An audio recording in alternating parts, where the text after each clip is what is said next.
அன்பு உள்ளங்கள் அனைவருக்கும் வணக்கம். எழுத்தாளர் லக்ஷ்மி எழுதிய தோட்டத்து வீடு சிறுகதையின் இறுதி பாகம் வாங்க கேட்கலாம். காலை வெயிலின் இதமான சூட்டில் செந்தில் வாயிற்புறத்தெண்ணின் மீது அமர்ந்திருந்தான். கடந்த சில வாரங்களாக ஏற்பட்டிருந்த அதிர்ச்சியில் மனம் அரண்டு போய் விட்டிருந்தான் அவன். உடலும் உள்ளமும் நலிந்து போயிருந்த மகனை பார்த்து கனகம் மனம் தடுமாறி போனாள். அவன் ரெஸ்டாரண்டில் மயங்கி விழுந்தது வெறும் அதிர்ச்சியினால், துப்பாக்கி வெடித்ததால் அல்ல என்பதை புரிந்து கொள்ளவே பல மணி நேரம் ஆயிற்று அவனுக்கு. பியாரிலால் கையில் இருந்த துப்பாக்கியை தட்டிவிடவே காவல்துறை அதிகாரி செந்திலின் பின்புறம் இருந்து சுட்டிருக்கிறார். பியாரிலாலின் கையில் காயம்பட்டது. ஆனால் செந்தில் தன் மீது துப்பாக்கி கொண்டு பாய்ந்து விட்டது என்ற குழப்பத்தில் மூர்ச்சையாகிவிட்டிருந்தான். கடத்தல்காரர்களை பிடித்தாகிவிட்டது. ஆனால் கேஸ் நடக்கும்பொழுது செந்தில் வரவேண்டியிருக்கும் என்று கூறிவிட்டு மேற்கொண்டு ஆக வேண்டிய காரியங்களை துரிதப்படுத்தினார் ராமானுஜம். சப் இன்ஸ்பெக்டர் கோலேகருக்கு ஒரே மகிழ்ச்சி. அடுத்த பதவி உயர்வு உறுதியாகிவிட்ட ஆனந்தத்தில் செந்திலை விடுவிக்கும் முயற்சியில் வேகமாக உதவினார். பம்பாய் தாதர் எக்ஸ்பிரஸில் ஏறிய செந்தில் மாமா வேலுச்சாமியின் தோளின் மீது சாய்ந்து கொண்டான். மாமா, எனக்கு புத்தி வந்துவிட்டது. பணம் தான் பெருசுன்னு பேராசைப்பட்டதன் பலனை அனுபவிச்சுட்டேன். பெரியவங்க பேச்சை கேட்காம நான் ரொம்பவே துன்பப்பட்டுட்டேன் என்றான் விழிகளில் நீர் ததும்ப. நீ ஆண் பிள்ளை, அழக்கூடாது, தைரியமா இருக்கணும் செந்தில். ஊரை விட்டு ஊர் போய் பணம் சம்பாதிக்கிறதுல தவறு எதுவும் இல்லை. ஆனா உனக்கு அது அவசியம் இல்லைன்னு தான் நான் சொன்னேன். உங்க அப்பா பாடுபட்ட நிலம், உங்க அழகான வீடு, தோட்டம் எல்லாத்தையும் ஒழுங்கா கவனிச்சா அதுவே போதும்பா என்றார் உணர்ச்சி பொங்க. பம்பாயை விட்டு தாண்டியதும் செந்தில் பம்பாய் இருந்த திக்கு நோக்கி ஒரு கும்பிடு வைத்தான். மாமா, இனி எக்காரணம் கொண்டும் நான் நம்ம மண்ணை உதறிவிட்டு போக மாட்டேன் என்றான். ஆனால் ஒரே ஒரு விஷயத்தை மட்டும் அவன் மாமாவிடம் கூறாமல் மறைத்து விட்டிருந்தான்.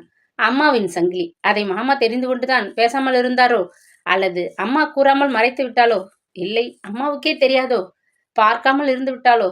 உள்ளத்தின் உறுத்தலுடன் அவன் இருந்தான். ஊர் திரும்பியதும் அவன் உடலும் உள்ளமும் தேர வேண்டும் என்று யாவரும் பாடுபட்டனர். தம்பிக்கு உடம்புக்கு என்ன, ரொம்ப இழைச்சி கருத்து போய் வந்திருக்குதே? கிராமத்தில் அவனை கண்டவர்கள் கேட்டபோது அம்மா அவசரமாக கூறினார். அவன் பிடிவாதமா வேலை தேடி பம்பாய் போனான். போன இடம் சாப்பாடு எதுவும் அவனுக்கு ஒத்துக்கல. அதனால உடம்புக்கு முடியாம கடுதாசி வந்துடுச்சு. அண்ணன் போய் கூட்டி வந்துட்டார். வேலுச்சாமியும் தன் பங்குக்கு சோடை போகாமல், உள்ளூரோட கிடனா பசங்க கேட்டாதானே, வீட்டுல சொகுசா வளர்ந்துட்டு சாப்பாடு சரியா இல்லாம உடம்புக்கு வர வச்சுக்கிட்டு ஓடியான்னா சரின்னு நாம தானே ஓட வேண்டி இருக்கிறது. ஓடி போய் கூட்டி வந்தேன். உடம்புக்கு சுகம் இல்லைன்னா நாம தான் அவதிப்பட வேண்டி இருக்கிறது அலுப்புடன் கூறிக்கொண்டார். தங்கச்சி, ஊர் வாய முடியாச்சு. இனிமே அடுத்த முகூர்த்தத்தில் இந்த பயலுக்கு ஒரு கால் கட்ட போட்டுவிடணும். எல்லாவிட்டாலும் ஆபத்து என்று எச்சரித்து விட்டிருந்தார் வேலுச்சாமி. அத்தான், கலாவதி அவனை மெல்ல கூப்பிட்டாள். செந்தில் ஆவலாக திரும்பி பார்த்தான். உட்காருக்கலா, அம்மா உள்ளே வேலையா இருக்காங்க. கனகம் உள்ளே இருந்து உரக்க குரல் கொடுத்தாள். 2 பேருமே வாங்க, இடியாப்பம் திருட்டுக்க தேங்காய் சட்னியும் ரெடியா வச்சிருக்கேன். சமையல் அறை தரையில் அமர்ந்த செந்தில் மெதுவாக மௌனமாக சாப்பிட முனைந்தான். வர வர நீ ஒழுங்கா சாப்பிடுவதே இல்லை, உடம்பு கெட்டு போய் கிடக்கு, சாப்பிட்டா தானே அன்புடன் கடிந்து கொண்டாள். அவனுக்கு தொண்டையில் ஏதோ சிக்கி கொண்ட உணர்வு. அம்மா, உங்களுக்கே துரோகம் செய்துவிட்ட மகனுக்காக நீங்க எத்தனை பறிஞ்சு உபசரிக்கிறீங்க. உங்க தூய்மையான அன்புக்கு முன்னே என் துரோகம் தெரிஞ்சு போனா? ஏம்பா செந்தில், நீ எதுக்காக பம்பாயில நடந்ததே நினைச்சு உருகிக்கிட்டே இருக்க? அதை பழைய கதையா நினைச்சு மறந்து. அம்மா அவன் அருகில் வந்து முன்னேற்றி மேலே ஆதரவுடன் கூதினாள்.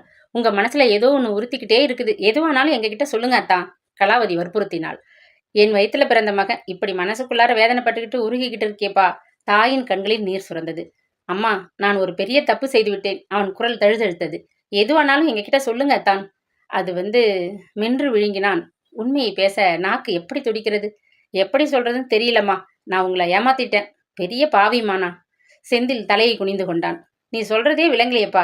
திகைப்புடன் கனகம் வினவினாள். அம்மா, நீங்க என்ன மன்னிக்காட்டியும் பரவாயில்ல. நான் செய்த தப்பா ஒப்புக்கொண்டால் தான் எனக்கு மனசுல இருந்து பாரம் இறங்கும் ஆரம்பித்தான் அவன். அண்ணே, கலா இருக்காளா இங்கே?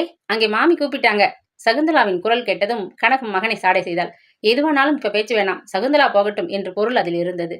சகுந்தலா அண்ணன் அருகில் வந்து அமர்ந்து கொண்டாள். கலாவதி எழுந்து சென்றதும் மெதுவாக, அண்ணாச்சி, நீ இனிமே எங்க கூடவே இருங்க, அது போதும்.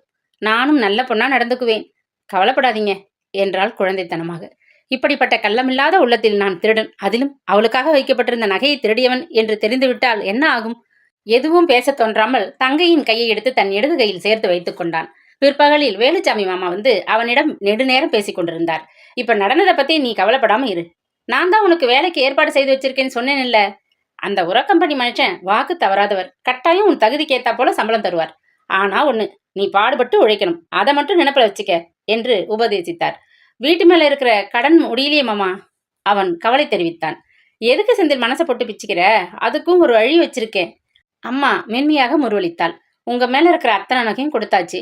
இன்னும் என்ன தங்கச்சி மிச்சம் மீதி வச்சிருக்க? மாமா அழுத்து கொண்டார்.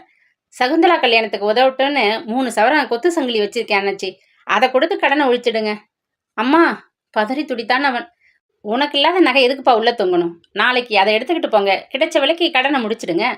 அம்மா, பேச முடியாமல் செயலற்று போய் உட்கார்ந்து விட்டான் செந்தில். இப்படிப்பட்ட அம்மாவுக்கு அவன் எத்தனை பெரிய சதி செய்து விட்டான். அவளுக்கே தெரியாமல் நகையை எடுத்து விட்டதும் அல்லாமல் அந்த உண்மையை மறைத்து விட்டானே. மனத்திற்குள் முள் நெருடியது. அன்று இரவு உணவிற்கு பிறகு நெடுநேரம் யோசித்தபடி கட்டிலில் புரண்டு கொண்டிருந்தான் செந்தில்.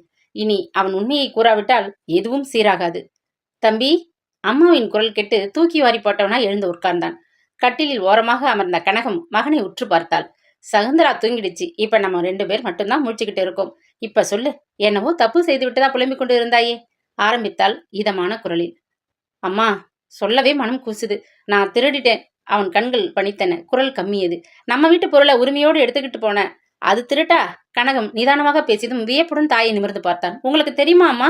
நல்லா தெரியும். நீ சங்கிலியை எடுத்துக்கிட்டு போனத மறுநாளே பீரோல பார்த்துட்டேன். நீயா உன் வாயால் அதை சொல்ற வரைக்கும் கேட்கக்கூடாதுன்னு இருந்த தம்பி, என்றாள் கனகம் துயருடன். என்னை எவ்வளவு கேவலமா எடை போட்டிருப்பீங்க இல்லையா? இல்லவே இல்லை. மாறாக பதறி துடிச்சேன். இந்த சங்கிலியை எடுத்துக்கிட்டு போய் என்ன ஆபத்துல மாட்டிக்குவானோன்னு. அதனாலதான் அம்மா, அது ரயில் பயணத்திலேயே திருட்டு போயிடுத்து. ரொம்ப சந்தோஷம்பா. இப்பதான் எனக்கு உயிர் வந்தது. என்ன சொல்றீங்க? நகை போனதில் உங்களுக்கு சந்தோஷமா? எப்படி? வியப்புடன் கேட்டான் செந்தில். இந்த காலத்தில் வீட்டுல நகையை வைத்துக் கொள்வார்களப்பா. உங்க அப்பா தான் அதை பேங்க் லாக்கர்ல வைக்க சொல்லி ஏற்பாடு செய்திருந்தார். நகைகளை விற்கணும்னா அப்பப்ப நானும் மாமாவும் போய் எடுத்துட்டு வருவோம். அப்ப இங்க இருந்தது அது வெறும் இமிடேஷன். உனக்கு அசலுக்கும் போலிக்கும் கூட வித்தியாசம் தெரியாம போயிடுச்சே. உண்மைதான் அம்மா. போலியை நிஜம்னு நம்பி நல்ல பாடம் கத்துக்கிட்டேன். சகுந்தலாவுக்கு நகைனா கொல்ல ஆசை. அடிக்கடி அந்த சங்கிலியை பூட்டி விடுன்னு தொல்லை கொடுப்பா. அதுக்காக உங்க அப்பா டவுன்ல இருந்து அதே போல ஒரு 3 கொத்து சங்கிலியை வாங்கி வந்து வச்சாரு. காலம் கெட்டு கிடக்கு. அசல் தங்கத்தை அவ கழுத்துல போட்டு வெளியே அனுப்ப முடியாது பாரு. அம்மா சிரித்தாள். அவன் மனம் லேசாகி போனது. அம்மா, இனிமே நீங்க சொன்னபடி நடந்துக்கிறேன். எனக்கு நல்லாவே புத்தி வந்துடுச்சு என்றான் செந்தில். மறுநாள் காலை கொட்டிலில் கட்டியிருந்த வெள்ளை பசு அவனை கண்டு அம்மா என்றது. கன்றுக்குட்டியை அவிழ்த்து விட்டவன் தாயும் சேயும் விளையாடும் காட்சியை கண்டு மகிழ்ந்து கொண்டிருந்தான். என்னத்தான், பாலை குடிச்சிடும்னு கணக்கு பார்ப்பீங்க, இப்ப நீங்களே கன்றுக்குட்டியை அவிழ்த்து விட்டு வேடிக்கை பாக்குறீங்க? அங்கு வந்து கலாவதி கேட்டதும் அவன் சிரித்தான். அப்படியெல்லாம் கணக்கு பார்க்க போவதில்லை. ஏன்னா இது நாள் வரை நான் போட்டு வைத்தது எல்லாமே தப்பு கணக்குத்தான். சிரித்தான் அவன். கணக்கு தப்பானா என்ன? திருத்தி போட்டா விடை வருது. கலாவதி குறும்புத்தனமாக கூறியவள் அவனுடன் சேர்ந்து கொண்டாள் சிரிப்பில். சிறுகதை பிடித்திருந்தால் லைக் பண்ணுங்க, சப்ஸ்கிரைப் பண்ணுங்க. அடுத்த வீடியோவில் சந்திக்கலாம்.